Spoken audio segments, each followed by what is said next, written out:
Мектептен тыс жерде ата-аналардың жауапсыздығынан оқыс оқиға болса, оған ұстаз жауапты емес. Елордада өткен республикалық тамыз конференциясында мемлекет басшысы мұғалімнің құқығын қорғау мәселесіне жеке тоқталды.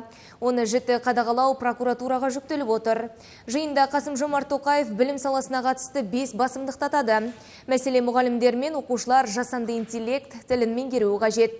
Жаңа оқу жылының қарсаңында президент оқу ағартуға қатысты тағы қандай міндеттер жүктеді. Әріптесім тақырыпты тарқатады. Адал азамат кәсіби маман биылғы тамыз конференциясы осындай ұранмен өтіп жатыр. Білім келешегі отандық оқу үдерісіндегі өзекті мәселелерді сарапқа салу үшін еліміздің әр түкпірінен 1000-ға жуық ұстаздар қауымы жиылды.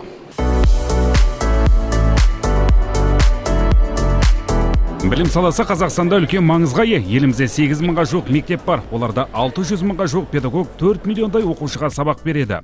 Мен еліміздегі ұстаздар қауымына шынайы ризашылығымды білдіремін. Шын мәнінде мұғалімдер мемлекеттік маңызы бар жұмысты атқарып жатыр. 2019 жылдан бері білім саласының бюджеті 3 есеге артқан, 1200 жаңа мектеп ашылды. Келешек мектептері жобасы аясында тағы 217 мектеп салу жоспарланған. Соңғы 4 жылда мұғалімдердің жалақысы 2 есе өсті. Тағы бір маңызды міндет қала және ауыл мектебіндегі білім беру деңгейін теңестіру. Соңғы 4 жылда 4000-нан астам ауыл мектебінің материалдық техникалық қоры жаңғыртылды. Баланың бәрі бірдей. Ауыл баласы мен қала баласының білім алу мүмкіндігі де бірдей болу керек.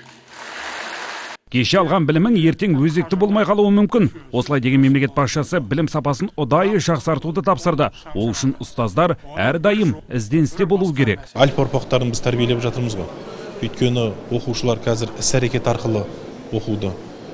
Және де алған білімдерін өмірде қолдануға бейім оқушыларға ұстаздар міндетті түрде қазіргі заманның балаларының деңгейіне түсіп оқытпаса, әрбір сабақ қызықсыз болып қалатын сөзсіз. Сондықтан мұғалім үздіксіз ізденіп, қазіргі интербелсенді әдіс-тәсілдерді сабаққа үнемі кіргізуі қажет.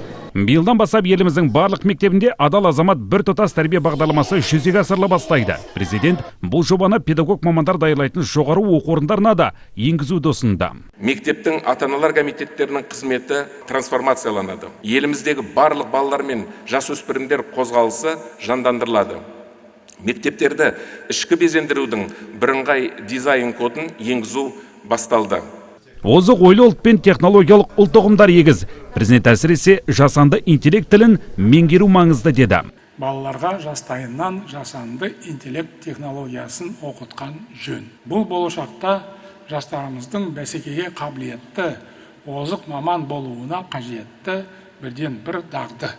Енді биыл барлық мұғалім жасанды интеллектінің меңгеріп 3 деңгейлі курстан өтеді. Ол ЮНЕСКО бағдарламасының негізінде жасалған. Барлық педагогтардың оқушыларының алдына келетін жас деңгейін ескеретін, бастауыш мұғалімдеріне арналған, орта білім деңгейіне арналған, сонымен қатар кешенді мектептерге арналған білім беру бағдарламасын әзірледік. 3-ші деңгейдегі білім беру бағдарламасында, яғни курсында мұғалімдердің, информатика пәнінің мұғалімдері жасанды интеллект продуктілерін, яғни өнімдерін жасайды деп күтіледі. Мұғалімнің құқығын қорғау басты міндет. Ұстаз оқушыға сабақ беріп білім берумен ғана айналысу керек. Дегенмен кей өңірлерде заң талаптары өрескел бұзылған. Енді мұны прокуратура қадағалауына алады.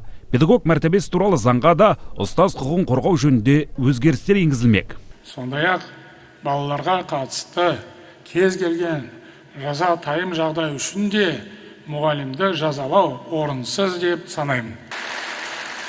Мектептен тыс жерде ата-аналардың жауапсыздығынан оқыс оқиға болса, оған ұстаз жауапты емес. Жиын соңында мемлекет басшысы озат шәкірт тәрбиелеп, ұстаздық жолда адал еңбегімен ерекшеленген 25 педагогты мемлекеттік наградаларымен марапаттады. Айтілеу Нұртас Әбду Айтұлы, Баласағұн атындағы номері 4-ші жалпы білім беретін мектебі, математика пәнінің мұғалімі. Әрине қобалжу болды, түні ұйықтаған жоқпыз. Президенттен мен осы 20 жылдық еңбек өтілімді еш уақытта президенттен марапат аламын деп мүлде ойлаған емеспін. Менің тек қана бар арман балаларды үлкен биік шыңға жетелеу, үлкен додаларға, олимпиадаға, басқа да жобаларға дайындау болды. Ұстаздық деген мен үшін ең үлкен мәртебе.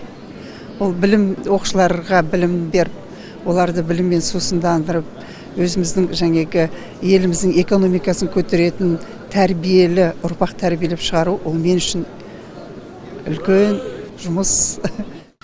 Осылайша мемлекет басшысы жаңа оқу жылының қарсаңында білім саласының өкілдеріне үй тапсырмасын үйіп төкті. Білім мен ғылым Қазақстанның қозғаушы күші болуға тиіс. Алдағы жылдары осы міндетті орындауға мемлекет басымдық бермек. Сөз соңында президент ұстаздық жай ғана мамандық емес, ұлы миссия екенін тағы бір мәрте еске салды.